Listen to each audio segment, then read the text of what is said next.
দুই রংধনু একসাথে, তাই নাকি? দেখা যাচ্ছে কই? ও দুইটা, তাই তো।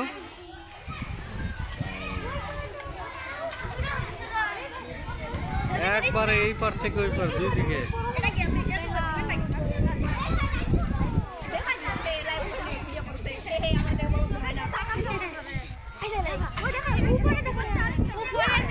রোদ নাই তো, বোঝা যাচ্ছে না।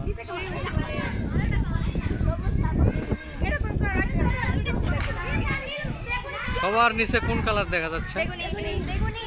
তারপরে সর্বশেষ লাল। সাতটায় সবগুলোতে স্পষ্ট দেখা যায় না, তবে সাতটায় থাকে। প্রথমে বেগুনি, তারপরে আকাশী, তারপরে সবুজ, তারপরে হলুদ।